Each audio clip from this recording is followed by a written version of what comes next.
오랜만에 이렇게 같은 자리에서 예배를 드리게 됐습니다. 코로나 시대에 이제는 위드 코로나 시대로 접어들어가지고 다행히 예배를 드릴 수 있어서 얼마나 감사한지 모르겠습니다. 존 파이퍼 목사님은 우리에게 이런 말씀을 해주셨습니다. 하나님은 그분의 작품인 우리가 그분의 영광을 표현할 때 가장 기뻐하신다고 이렇게 말씀하셨습니다. 오늘도 기쁜 마음으로 하나님께 영광을 돌릴 수 있는 그런 귀한 시간이 되기를 기원하겠습니다. 찬송으로 예배를 시작하도록 이렇게 하겠습니다.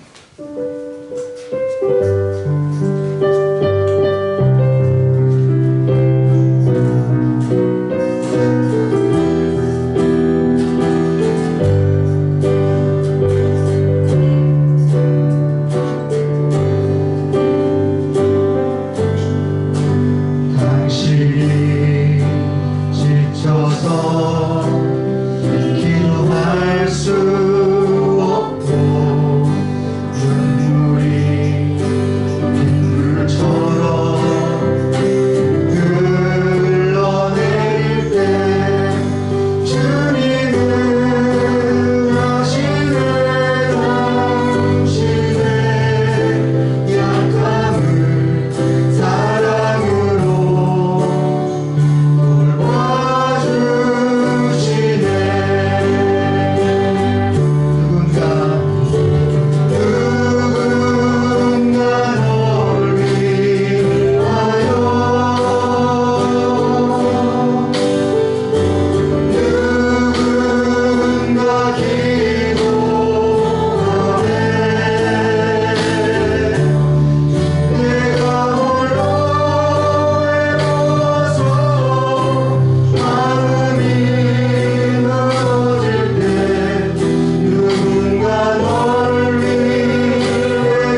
모든 생각도 우리의 모든 꿈과 모든 소망도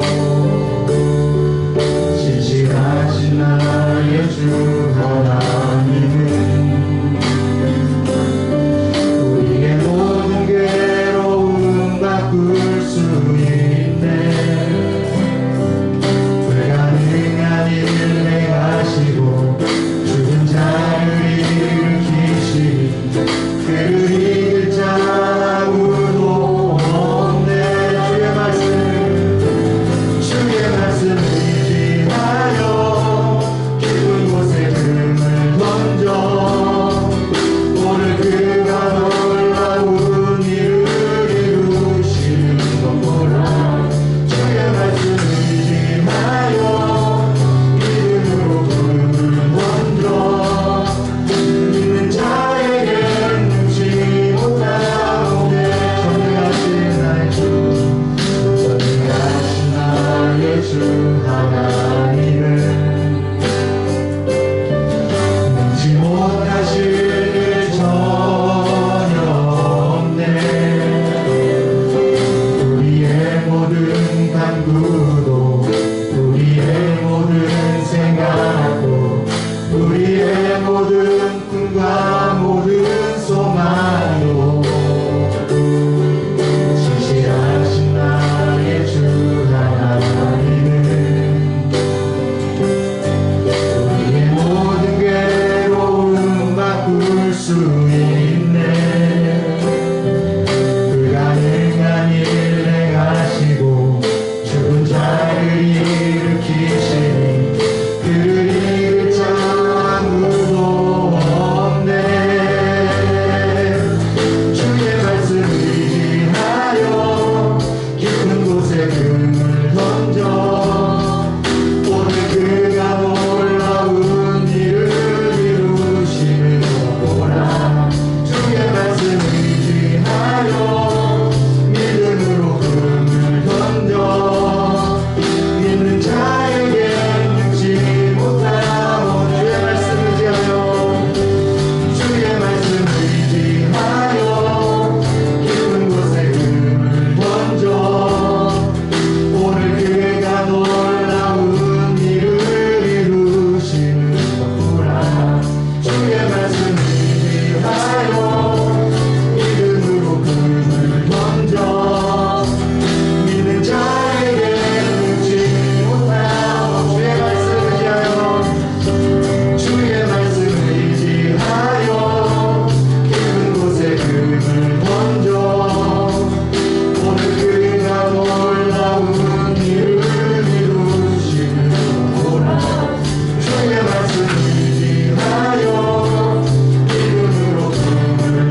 나의 생각보다 나의 뜻보다 더 크고 놀라우신 주님 하나님이여 나를 살피사 나의 마음을 다시 보니 나를 영원한 길로 인도하소서. 다시 한번 더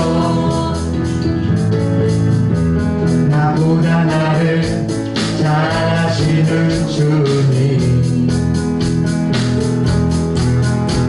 내가 주를 떠나 어디로 가겠나이까 나 어디 가든지 주의 손이 나를 인도하시며 주의 오른손이 나를 붙드시리라. 나를 창세 전부터 계획하시고 지금까지 인도하시네. 하나님이여 주의 생각이 어찌 그리고 외로우신지요 나의 생각보다 나의 뜻보다 더 크고 놀라우신 주님 하나님이여 나를 살피사 나의 마음을 다시 보니 나를 영원한 길로 인도하소서. 하나님이여 주의 생각이 어찌 그리고 외로우신지요 나의 생각보다 나의 뜻보다 더 크고 놀라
예배를 다 함께 드리도록 하겠습니다.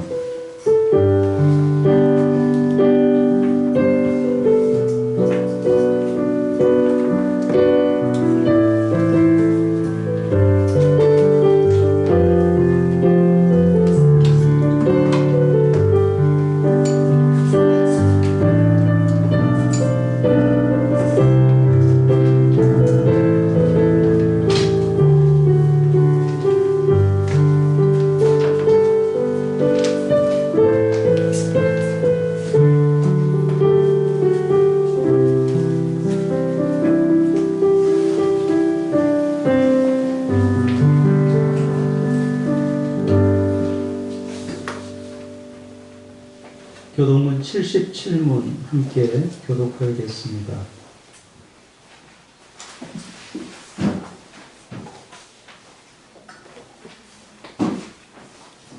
교도문 77문 제가 먼저 읽습니다. 하나님이 세상을 이처럼 사랑하사 독생자를 주셨으니 이는 그를 믿는 자마다 멸망하지 않고 영생을 얻게 하려 하시니라. 하나님이 그 아들을 세상에 보내신 것은 세상을 심판하려 하심이 아니요 그로 말미암아 세상이 구원을 받게 하려 하심이라. 그를 믿는 자는 심판을 받지 아니하는 것이요 믿지 아니하는 자는 하나님의 독생자의 이름을 믿지 아니하므로 벌써 심판을 받는 것이니라. 그 정죄는 이것이니 곧 빛이 세상에 왔을 때 사람들이 자기의 행위가 악함으로 빛보다 어둠을 더 사랑한 것이니라. 악을 행하는 자마다 빛을 미워하여 빛으로 오지 아니하나니 이는 그 행위가 드러날까 하며 진리를 따르는 자는 빛으로 오나니 이는 그 행위가 하나님 안에서 행한 것임을 나타내려 함이라 하시니라. 아멘. 찬송가 20장 같이 함께 찬양하겠습니다.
오늘 우리에게 주시는 하나님 말씀은 로마서 10장 1절에서 21절까지 10장 전체를 우리가 함께 교독하도록 하겠습니다.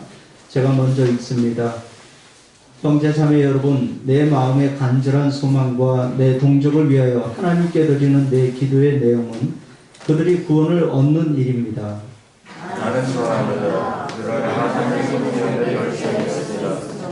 그러나 열심한 것과 생긴 것이 아닙니다. 그들은 하나님의 의를 알지 못하고 자기 자신들의 의를 세우려고 힘을 씀으로써 하나님의 의에는 복종하지 않게 되었습니다. 그러므로 그리스도는 율법의 끝마침이 되셔서 모든 믿는 사람에게 의가 되어 주셨습니다. 모세는 율법에 근거한 의를 두고 기록하기를 율법을 행한 사람은 그것으로 살 것이다 하였습니다. 그러나 믿음에 근거한 의를 두고 이렇게 말합니다. 너는 마음속으로 누가 하늘에 올라갈 것이냐 하고 말하지 말아라. 그것은 그리스도를 끌어들이는 것입니다. 또 누가 지옥에 내려갈 것이냐 하고 말하지도 말아라. 그것은 그리스도를 죽은 사람들 가운데서 끌어올리는 것입니다. 그러면 그것은 무엇을 뜻합니까? 하나님의 말씀은 너희를 가까이 있다. 내 입에 있고 내 마음에 있다 하는 말씀이 있습니다. 이것은 우리가 전파하는 믿음의 말씀입니다. 당신이 만일 예수는 주님이라고 입으로 고백하고 하나님께서 그를 죽은 사람들 가운데서 살리신 것을 마음으로 믿으면 구원을 얻을 것입니다. 사람은 마음으로 믿어서 의에 이르고 입으로 고백해서 구원에 이르리라. 성경은 그를 믿는 사람은 누구나 부끄러움을 당하지 않을 것이다 하고 말합니다. 유대 사람이나 그리스 사람이나 차별이 없습니다. 그는 모든 사람에게 똑같이 주님이 되어주시고 그를 부르는 모든 사람에게 풍성한 은혜를 내려주십니다. 주님의 이름을 부르는 사람은 누구든지 구원을 얻을 것입니다. 그런데 사람들은 자기들이 믿는 적이 없는 분을 어떻게 부를 수 있겠습니까? 또 들은 적이 없는 분을 어떻게 믿을 수 있겠습니까? 선포하는 사람이 없으면 어떻게 들을 수 있겠습니까? 보내심을 받지 않았는데 어떻게 선포할 수 있겠습니까? 성경에 기록한 바 기쁜 소식을 전하는 이들의 발걸음이 얼마나 아름다우냐 한 것과 같습니다. 그러나 모든 사람이 다 복음에 순종한 것은 아닙니다. 이사야는 주님이 우리가 전하는 소식을 누가 믿었습니까? 하고 말하였습니다. 그러므로 믿음은 들음에서 생기고 들음은 그리스도를 전하는 말씀에서 비롯됩니다. 그러면 내가 묻습니다. 그들은 들을 일이 없습니까? 물론 그렇지 않습니다. 성경 말씀에 그들의 목소리가 온 땅에 퍼지고 그들의 말이 땅끝까지 퍼졌다 하였습니다. 내가 다시 묻습니다. 이스라엘이 알지 못하였습니까? 이에 대하여 하나님께서 먼저 모세를 통하여 이렇게 말씀하셨습니다. 나는 내 백성이 아닌 사람들로 너희의 질투심을 일으키고 미련한 백성들로 너희의 분노를 자아내겠다. 또한 이사야는 매우 강대하게 이렇게 말씀을 전하였습니다. 나를 찾지 않는 사람들에게 내가 만나주고 나를 구하지 않는 사람들에게 내가 나타났다. 같이 또한 이사야는 하나님께서 이스라엘을 보고 복종하지 않고 거역하는 백성에게 나는 온전히 내 손을 내밀었다 하신 말씀을 선포하였습니다. 아멘. 오늘 이렇게 함께 이 자리에 오셔서 예배하게 되었는데요. 우리 옆에 계시는 분, 또 앞뒤로 계시는 분들과 함께 인사하겠습니다. 당신을 사랑하고 축복합니다. 당신이 내 곁에 있어서 나는 행복합니다.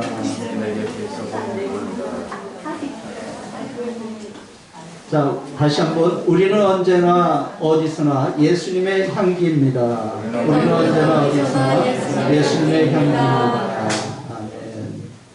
네, 정말 오랜만에 얼굴을 이렇게 함께 보게 되어서 감격스럽습니다. 오늘 못 오신 분도 미리 문자를 주셨어요. 오늘 개인적인 그 일정이 있어서 못 오신다고 하셨고요. 네.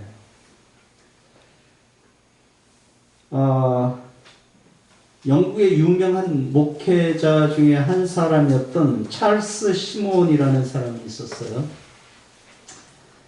19세기 캠브리지 대학에서 담임 목사로 23살에서 70 몇 세까지 약 한 50몇 년간 거기서 목회를 한 아주 유명하고요. 영국에서는 성자 중에 한 사람이다 이렇게 평가할 정도로 아주 훌륭한 목사님이 계셨습니다.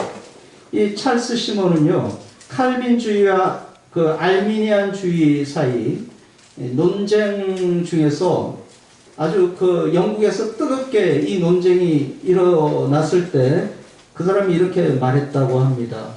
보이시나요? 한번 읽어볼까요? 시작. 매일 아침 알미니안주의로 일어나서 매일 밤 칼빈주의로 잠들어 들었다. 이렇게 얘기했대요. 그러니까 이 칼빈주의, 하나님의 전적인 선택과 또 알미니안주의, 하나님이 인간에게 선택할 권리를 주셨다, 책임을 주셨다. 이 두 가지의 어떤 그 대립이 계속 있었다라는 거죠. 그러니까 나는 칼빈주의다. 사실 저는 칼빈을 추종하는 사람 중에 한 사람이지만 그렇다고 막 칼빈주의라고 얘기할 수 없는 것이 이런 뜨거운 논쟁들이 어디에 근거를 하고 있느냐, 다 성경에 근거하고 있다는 거죠. 예. 그래서 이 사람이 이런 얘기도 합니다. 그는 마치 복음 전파가 전적으로 자신에게 달려있는 것처럼 복음을 전하고 선포하며 하루가 끝날 때는 언제나 하나님의 주권이 선택과 구원에 있어서 하나님의 궁극적인 목적을 이루실 것이다 믿었다, 이런 얘기를 해요. 그러니까 이 사람이 구원받을 것이냐 안 받을 것이냐 알 수는 없지만 그 사람이 구원받기 위해서 자기는 복음을 열심히 선포했다라는 거죠. 하지만 그 나의 열심이 아니라 결국은 하나님의 주권적인 선택이 달려 있었기 때문에 나는 하나님께서 그를 구원하실 줄 믿고 잠자리에 들겠다, 이런 그 얘기를 한 것입니다. 그러니까 이 사람은 이 칼빈주의와 알미니안주의의 아주 그 균형 잡힌 그런 모습을 우리에게 보여주고 있습니다. 하나님의 주권과 인간의 책임이라는 이 사실 굉장히 이율배반적인 진리이거든요. 여기에서 우리는 어디에 우리의 발걸음을 멈춰야 할지 모를 때가 참 많이 있었습니다. 찰스 시몬이 말한 것처럼 아침에는 알미니안주의로 일어났다가 잠자리에서는 칼빈주의로 잠을 청했다는 것은 바로 이런 모든 내용들이 성경 안에 내재해 있다. 그 근거를 성경이 가지고 있다라는 거예요. 그러니까 우리가 어떤 한쪽에 치우쳐서 주장한다는 것은 한편 바람직 못할 수도 있겠다, 그런 생각을 하게 됩니다. 로마서 9장은요, 선택에 있어서 하나님의 주권을 아주 강조합니다. 우리가 보았듯이 토기장이 앞에서 토기 그릇은 찍소리도 못하죠. 예, 왜 그렇게 나를 선한 그릇으로 또 악한 그릇으로 만들었느냐, 어떻게 토기가 말할 수 있겠냐 이거죠. 어떤 사람은 진노의 대상으로, 또 어떤 사람은 자비의 대상으로 삼으셨다고 하더라도 누가 그 선택에 왈가불가할 수 있겠느냐. 그 모든 것은 하나님의 주권에 달려있다라는 것입니다. 그래서 진노의 대상이 되었던 우리는 하나님의 은혜로 선택하여 주시고 자녀 삼아 주신 것, 그것이 하나님의 얼마나 큰 사랑인지 우리가 깊이 깨달아야 합니다. 우리 찬송가 중에 나 같은 죄인 살리신 주원의 놀라와 잃었던 생명 찾았고 광명을 얻었네, 이런 찬양이 있죠. 큰 죄악에서 건지신 주 은혜 고마워, 나 처음 믿은 그 시간 귀하고 귀하다. 이 찬송이 사실 내가 은혜 받았을 때만 부를 수 있는 찬송이 아니고, 우리가 매 순간 불러야 할 찬송이 아니겠습니까? 이 찬송을 통해서 우리의 고백이 감격과 감사가 흘러 넘쳐나야지 않겠어요? 로마서 9장이 하나님의 주권을 강조했다면 사도 바울은 오늘 우리가 읽고 있는 이 10장을 통해서 구원에 있어서의 인간의 책임을 강조하고 있습니다. 그러니까 사도 바울조차 이런 하나님의 주권과 인간의 책임을 강조하고 있다는 것을 우리가 생각해 보면 우리가 어디에서 있어야 하는지를 알 수 있다라는 거죠. 사도 바울은 자신의 동족인 이스라엘의 상태를 두고 하나님이 선택하신 하나님의 백성, 하나님의 주권적인 선택이었지 않습니까? 예, 그들은 스스로 하나님의 의를 따르지 않았다고 말씀하고 있어요. 예. 아니, 하나님이 전적으로 그들을 선택하셨는데 어떻게 그들은 하나님을 따르지 않을 수 있었을까? 이것이 바로 인간의 책임이라니. 이것은 하나님의 선택과 함께 사람들의 책임이 얼마나 중요한가를 말씀해주고 있는 부분입니다. 여기서 이스라엘의 불순종이라고 하면요, 무엇을 말하는 것일까? 그들은 무엇을 몰라서 불순종하게 되었는지, 그들이 정말 불순종하고 싶어서 하기로 작정했는지 우리가 한번 말씀을 통해서 알아보고자 합니다. 먼저 1절에서 8절까지 말씀을 보면 그들은 올바른 지식이 없었기 때문에 불순종했다고 말씀합니다. 자, 2절과 3절 우리 같이 한번 다시 읽어봅니다. 2절 3절 시작. 나는 증언합니다. 그들은 하나님을 섬기는데 열성이 있습니다. 그러나 그 열성은 올바른 지식에서 생긴 것이 아닙니다. 그들은 하나님의 의를 알지 못하고 자기 자신들의 의를 세우려고 힘을 쓰므로써 하나님의 의에는 복종하지 않게 되었습니다. 여러분, 신앙생활에 있어서 열심히 중요한가요? 이렇게 물으면 뭐라고 대답해야 할지 고민이 생깁니다. 네, 중요합니다. 열심히 중요해요. 열성이 중요해요. 성경에 충성이라는 단어가 나오잖아요. 성도는 그리스도에게 충성을 다해야 합니다. 여기 충성이라는 것이 나의 모든 것을 바친다는 의미예요. 네? 로마에서 충성을 맹세한 사람은 그 지휘관에게, 상급자에게 자기 목숨을 내놓겠다는 결단을 의미합니다.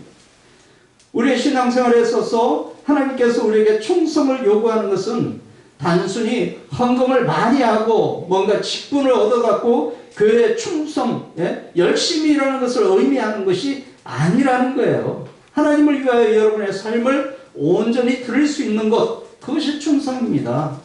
그만큼 하나님 우리에게 열성을 요구하십니다. 그런데요, 바울은 지금 유대인들의 열심은 인정하지만 그들의 열성은 올바른 지식에서 생긴 것이 아니라고 했습니다. 남쪽으로 열심히 달려가야 하는데 이 사람들이 어느 쪽으로 가고 있냐? 북쪽으로 달려가고 있어요.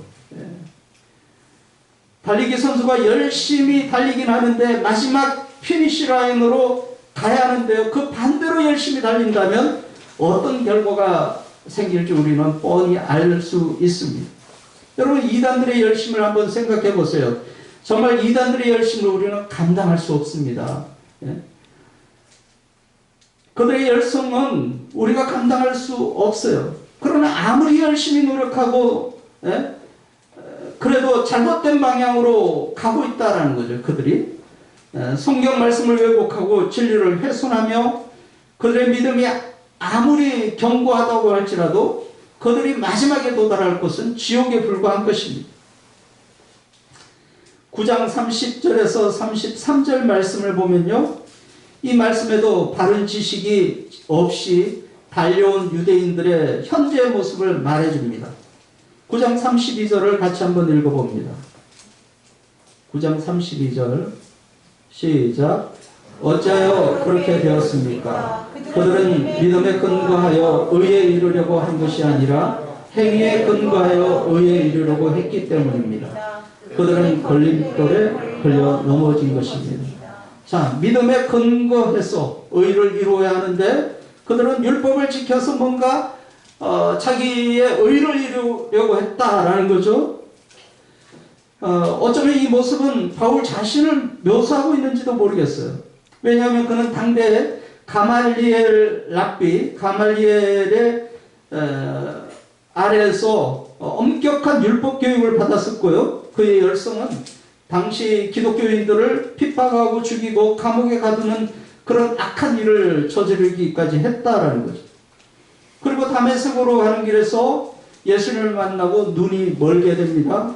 두 눈에 비늘 같은 것이 떨어졌을 때 그는 다시 보게 되었고, 사도행전 9장 18절에서 말씀하는 것처럼 그의 시력이 회복되면서 바른 지식, 하나님을, 예수 그리스도를 바르게 알게 되었다고 얘기합니다. 그렇게 자신이 핍박하던 존재가 바로 예수 그리스도였다는 것, 그렇게 유대인들 그리고 자기 자신이 기대했던 그 메시아가 바로 예수님이었다라는 사실을 깨닫게 되었다라는 거죠. 그렇게 성경을 바르게 이해하고 볼 수 있는 시력을 회복할 때 바울은요, 새로운 소명을 받습니다. 이방인을 위한 사도로 부르심을 받게 되었고 땅끝까지 복음을 전하는 복음 전도의 사명을 완수할 수 있었던 것입니다. 바른 지식이 없이는 바른 신앙생활을 할 수가 없습니다. 바른 지식 없이는 바른 생활이 없습니다. 한번 따라하겠습니다. 바른 지식 없이는 바른 생활이 없다. 우리의 신앙생활에 있어서 하나님을 바르게 알지 못하면 우리는 바른 삶을 살 수가 없어요. 여러분이 아무리 좋은 것으로 교회를 위해 헌신하고 좋은 직분을 받고 열심히 일해도 하나님에 대한 바른 지식이 없으면 믿음의 근거한 의를 소유할 수 없다고 이 본문에서 말씀하고 있는 것입니다. 때론 내 의를 자랑하기 위해서 내 열심을 보이려고 내 믿음을 보여주려고 했던 우리의 모습들, 그것은 하나님이 원하시는 것이 아니라는 얘기예요. 올바른 지식은 뭘까요? 하나님의 의는 무엇일까요? 그것은 바로 예수 그리스도이십니다. 예수 그리스도를 믿음으로 의에 이른다는 점, 이 참 지식 없이는 아무리 열심을 내어도 우리는 구원을 얻을 수 없다는 말입니다. 율법의 행위로는 의롭다함을 받을 사람이 아무도 없다고 말씀하셨습니다. 그래서 유대인들은 하나님 앞에 의를 얻지 못하고 도리어 하나님의 아들이신 예수 그리스도를 십자가에 못 박아 죽이기까지 했던 것이에요. 율법의 행위로는 의를 추구할 수 없기 때문에, 그래서 예수님께서 이 땅에 오셔서 율법을 완성하셨다고 말씀합니다. 4절에 보니까. 그러므로 올바르지 않은 지식은 우리의 믿음을 바른 길로 인도하지 못합니다. 그래서 성경을 제대로 볼 수 있어야 하는 거죠. 단어 한 가지 파고들려고 노력할 것이 아니라 성경 전체의 문맥을 통해서 말씀이 전하고자 하는 의도가 무엇인지 그 뜻을 찾아야 한다. 성경을 그래서 많이 읽어야 해요. 성경을 많이 읽고 반복해서 읽어서 성경의 전체적인 흐름이 무엇인지, 무엇을 나에게 말씀하고자 하는 것인지 파악할 수 있어야 합니다. 좋은 경건서적도 많이 읽어야 하지만 진짜는 성경이에요. 성경을 등한시하고 경건서적 위주로 한다는 것은 저는 바람직하지 않다고 생각합니다. 성경을 읽을 때 한 문장을 보는 것이 아니라 전체를 보면서 문맥을 따라 성경을 읽는 것이 바람직한 성경 읽는 것입니다. 자, 6절에서 8절 말씀이 여러분에게 쉽게 이해가 되기 어려울 거예요. 근데 이 말씀은요, 신명기 30장에 나오는 말씀을 인용한 것이라는 것을 여러분이 아는 것이 중요합니다. 자, 우리 30장 11절에서 14절, 신명기 30장 11절에서 14절 말씀을 천천히 한번 읽어볼게요. 같이 읽습니다. 시작. 오늘 내가 당신들에게 내리는 이 명령은 당신들이 실천하기 어려운 것도 아니고 당신들의 능력이 미치지 못하는 것도 아닙니다. 이 명령은 하늘 위에 있는 것이 아니므로 당신들은 누가 하늘에 올라가서 그 명령을 받아다가 우리가 그것을 듣고 지키도록 말하여 주랴 할 것도 아닙니다. 또한 이 명령은 바다 건너에 있는 것도 아니니 누가 바다를 건너서 명령을 받아다가 우리가 그것을 듣고 지키도록 말하여 주랴 할 것도 아닙니다. 그 명령은 당신들에게 아주 가까운 곳에 있습니다. 당신들의 입에 있고 당신들의 마음에 있으니 당신들이 그것을 실천할 수 있습니다. 아멘. 자, 이 말씀을 요약하면 뭐예요? 사람들이 하나님의 말씀을 실천하기 위해서, 따르기 위해서 하늘 가서 하나님의 말씀을 받아야 하는가? 이렇게 생각했다는 거죠. 그런데 신명기의 말씀은 뭐예요?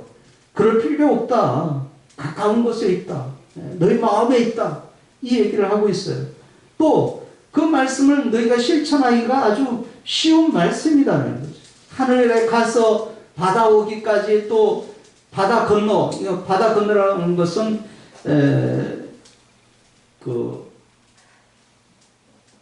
지옥을 의미하거든요. 쉽게 말하면 무저갱을 의미하는데, 거기 가서 말씀을 받아와, 하나님 말씀을 받아와서 그 말씀을 지켜야 하는가?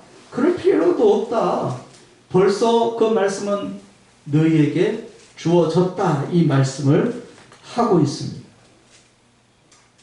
자, 이 신명기 30장 11절에서 14절 말씀을 인용하면서 사도 바울이 말씀하고 있는데요. 여러분 주보에 참석해 보시면, 참조를 해 보시면요. 9장 6절에 보니까 너는 내 마음에 말하지 말라. 누가 하늘에 올라갈 것인가? 라고 되어 있죠. 이것은 그리스도를 만나서 하늘에 올라가서 그 믿음에 근거한 말씀을 받아오려고 하는데 그럴 필요가 없다. 그러면서 그 가로 안에 뭐라고 되어 있습니까? 그것은 그리스도를 끌어내리는 것입니다. 이렇게 되어 있어요. 이 말씀이 참 이해하기 어려워요. 그리스도를 끌어내리는 것입니다. 이렇게 되어 있는데, 이 말씀은 하나님께서 그리스도를 하늘 보좌를 버리고 이 땅에 오시도록 하셨다라는 말씀입니다. 그렇게 이해하시면 돼요. 그러니까 그럴 필요 없다. 벌써 하나님께서 자기 위해 독생자 예수 그리스도를 이 땅에 보내셔서 복음을 전하고 있다. 이 말씀을 했다라는 거죠. 또 8절에는 뭐예요? 8절에 우리가 전파하는 믿음의 말씀은 무엇인가? 결국 예수 그리스도를 믿음으로 영접하는 자가 구원을 얻는다. 이 말씀을 의미하고 있습니다. 지금까지 바울이 계속 전하는 말씀이었죠. 그러므로 열심은 있으나 바른 지식이 없으면 큰 문제를 일으킵니다. 말씀의 기초 없이 기도에만 힘쓰면 신비주의자가 돼요. 체험 위주의 신앙생활은 신비주의자가 돼요. 말씀 없이 신앙생활하는 것은 자기 주관에 빠지기 쉽습니다. 또 말씀을 모르고 전도에 열심히 하다 보면 복받는 비결만 가르치는 기복신앙만 확장하게 됩니다. 그러므로 복음의 진리를 바르게 알고 하나님의 말씀을 바르게 믿고 살아가는 성도가 되어야 할 줄 믿습니다. 두 번째로 이스라엘의 불순종은 무엇을 몰라 그랬을까요? 9절에서 15절 말씀을 보면 이스라엘 백성들은요, 구원을 얻기를 바라면서 구원의 길을 제대로 가지 못했다라는 거예요. 그들은 혈통적으로 이스라엘 백성으로 이미 태어났습니다. 이것은 그들에게 구원을 약속하는 것처럼 보여졌어요. 그들은 민족 대대로 선택받은, 그래서 자연스럽게 스스로 구원받은 존재로 착각했다라는 겁니다. 우리는 이미 창세기 15장에서 하나님께서 아브라함의 믿음을 보시고 그의 의로 여기셨다라는 말씀을 보았습니다.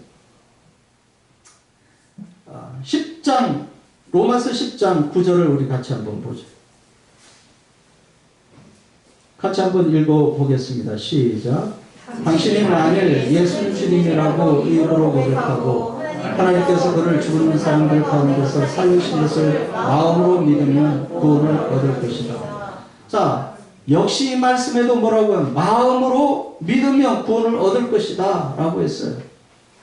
여기 말씀에 보면 예수님을 하나님의 아들로만 믿는 것이 아니라 내 삶의 주인, 우리를 다스리시고 주관하시는 주님이라는 뜻입니다.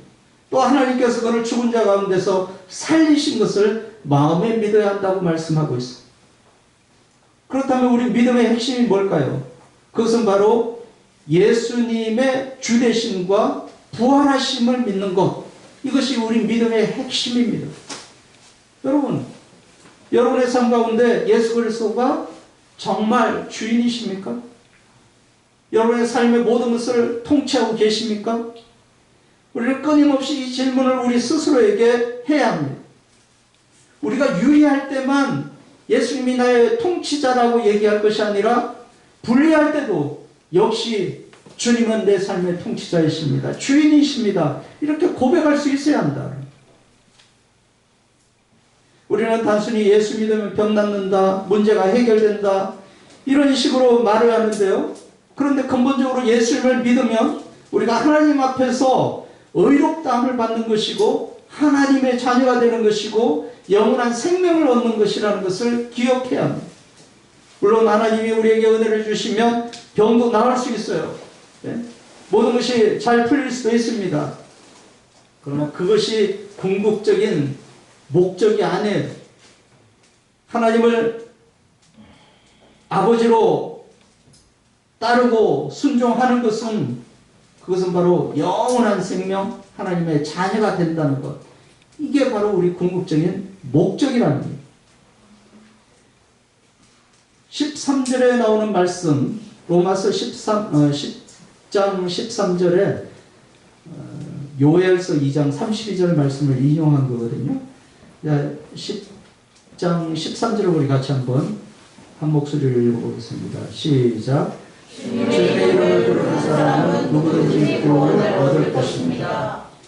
자, 주전 9세기경에 활동했던 요엘 선지자의 말씀을 인용한 건데, 그러니까 이 말씀에도 보면 예수님이 오시기 전에도 진리였어요. 예수님을 하나님을 부르는 자, 예? 단순히 하나님 이렇게 부르는 것이 아니라 그 헬라어 나와 있죠, 헬라어. 예. 한번 헬라어 한번 읽어보겠습니다. 시작. 에피칼레세타이.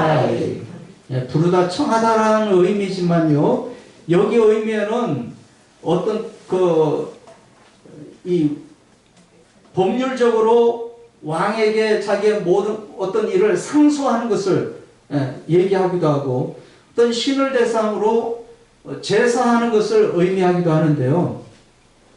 이것은 단순히 그냥 목소리로 요청하는 게 아닙니다. 아주 철저하게, 처절하게 요구하는 거예요.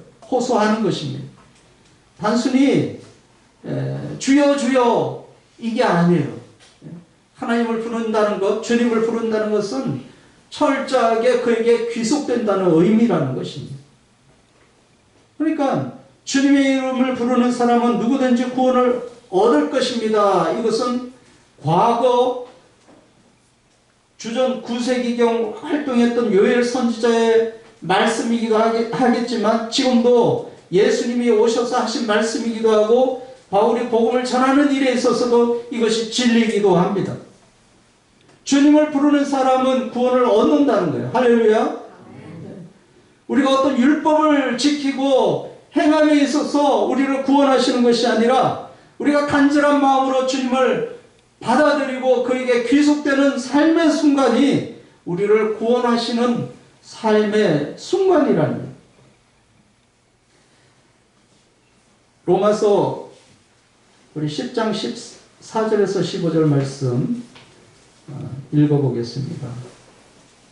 시작. 그런데 사람들은 자기들이 믿은 적이 없는 분을 어떻게 믿을 수 있겠습니까? 또 들은 적이 없는 분을 어떻게 믿을 수 있겠습니까? 선포하는 사람이 없으면 어떻게 들을 수 있겠습니까? 보내심을 받지 않았는데 어떻게 선포할 수 있겠습니까? 소명의 기록함과 깊은 소식을 전하는 이들의 발걸음이 얼마나 아름다운 것과 같습니다. 네, 13절에 주님의 이름을 부른다는 것, 그 의미, 믿음이 없이는 부를 수 없다라는 거죠. 우리가 예수님을 예수님하고 간절한 마음으로 부를 수 있는 것은 그분을 믿기 때문에 부를 수 있는 것이지, 믿음이 없이는 그렇게 부를 수 없다라는 얘기예요.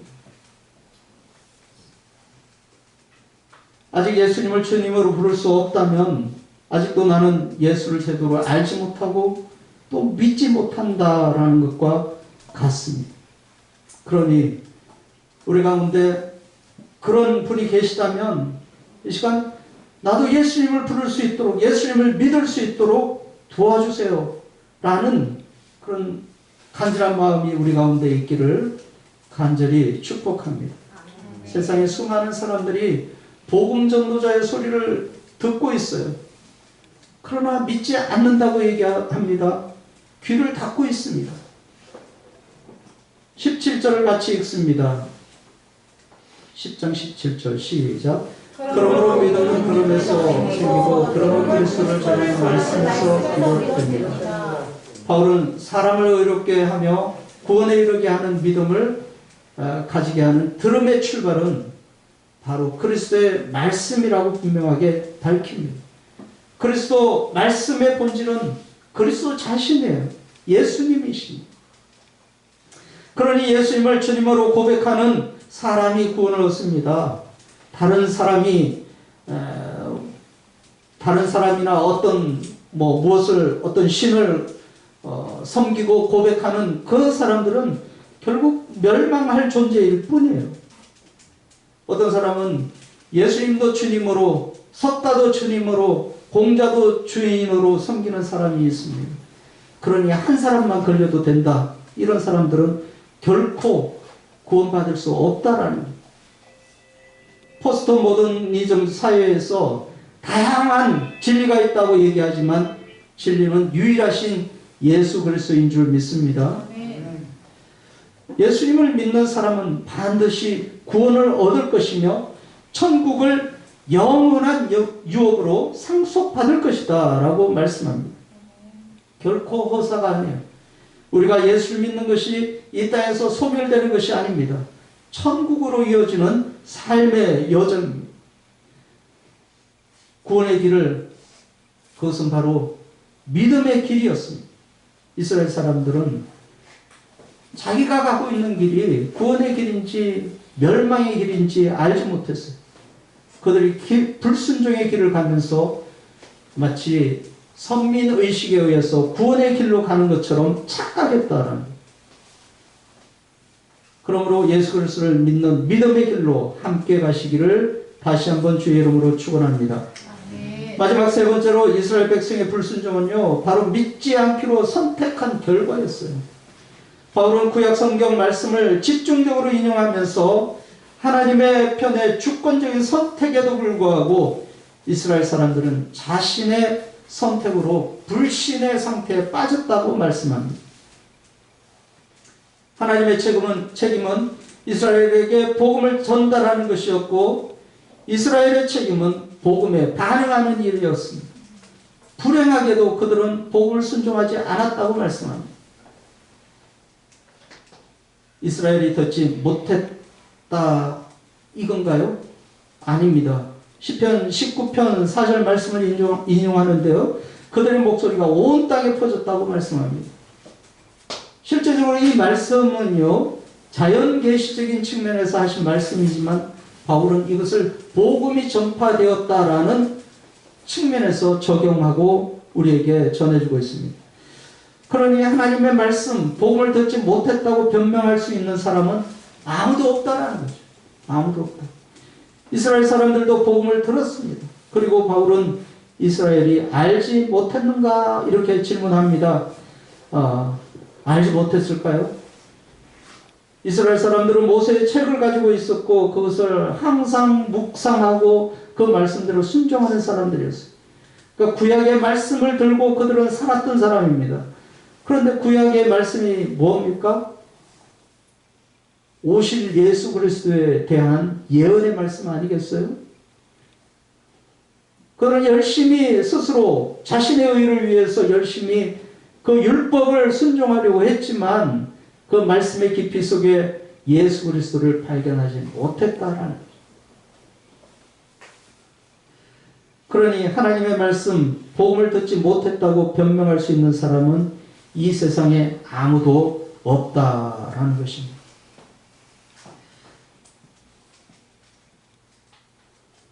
그러므로 우리는 이 땅에서 살면서요, 하나님의 말씀에 대해서 바르게 반응해야 합니다. 안다고 해서 또 입으로 주님을 시인하지 못한다면 그것은 얼마나 어리석은 일입니까? 우리가 입으로 시인하고 마음으로 믿어 의에 이룰 수 있는 그런 삶을 우리는 살아야 합니다. 바울은요, 이사야 선지자의 말씀을 인용하면서 하나님께서 이스라엘 백성을 향하여 온종일 자신의 손을 내밀고 있다고 말씀하고 있습니다. 주님은 그들에게 끊임없이 구원의 기회를 주셨는데 결국 그들은 복음을 선택하지 못했습니다. 안 했죠. 하나님은 여전히 우리를 향해 변함없이 손을 내밀고 계십니다. 하나님의 신실하심은 변화가 없는 것입니다. 그러므로 구원의 책임은 여전히 우리에게 있어요. 우리에게 있습니다. 하나님은 전적으로 우리를 선택하여 부르셨지만 거기에 대한 반응은 우리가 해야 한다라는, 지금도 여전히 손을 내미시고 계시지만 그 시간은 얼마 남지 않았습니다. 우리가 선택할 시간도 얼마 남지 않았습니다. 성경은 분명히 말씀합니다. 믿음으로 예수 그리스도를 주님으로 영접하고 부르는 자를 구원하신다. 구원은 우리의 기준에 있지 않습니다. 우리가 기준이라고 하면 여기에 아무도 구원받을 만한 사람은 없습니다. 우리는 그렇게 살지 못했어요. 목사님, 저도 죄인 중에 죄인일 수밖에 없습니다. 우리가 감사한 것은 바로 구원의 기준은 하나님께 있다라는 거예요. 그 기준이 뭡니까? 무조건적인 하나님의 은혜요, 하나님의 선택이었습니다. 다만 우리는 이제 듣고 믿음으로 받아들이면 됩니다. 예수님을 내 삶의 주인으로 선포하면 된다는 거죠. 복음의 핵심인 전능하신 하나님을 믿고 또 예수님의 부활하심을 믿어서 내 삶의 주인으로 예수 그리스도를 받아들이시는 우리 모두가 되시기를 주의 이름으로 축복합니다. 우리 모두 바른 지식으로 또 바른 믿음으로 바른 선택으로 하나님 앞에 복된 삶이 되시기를 다시 한번 간절히 축원합니다. 기도하겠습니다. 지금도 살아 계셔서 우리와 함께 하시는 전능하신 아버지 하나님, 이스라엘의 불순종 속에서 하나님은 끊임없이 우리를 향해서 손을 내밀고 계시다는 것을 발견합니다. 아버지 하나님, 또 믿음으로 반응해야 할 우리 자신들을 또 발견하게 되었습니다. 참 아무것도 아니지만 하나님께서 은혜로 저희들을 선택하시고 또 우리가 믿음으로 반응할 수 있도록 성령을 우리 안에 허락하여 주신 것 감사합니다. 하나님께서 친히 역사하여 주셔서 우리가 이 땅에서 살아가면서 믿음으로 살아갈 수 있도록 도와주시고 믿음에 근거한 의를 이룰 수 있는 거룩한 삶을 살아갈 수 있도록 성령께서 친히 역사하여 주옵소서. 예수님의 이름으로 감사하며 기도하옵나이다. 아멘. 마지막 찬송가 436장입니다.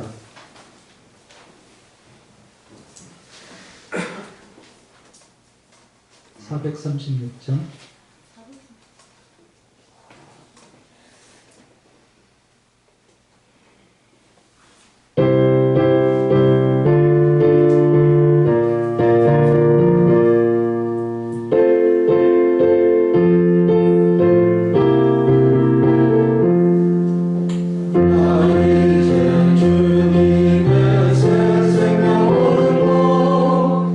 옛 것은 지나고 새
지금은 우리 주 예수 그리스도의 은혜와 아버지 하나님의 지극하신 사랑하심과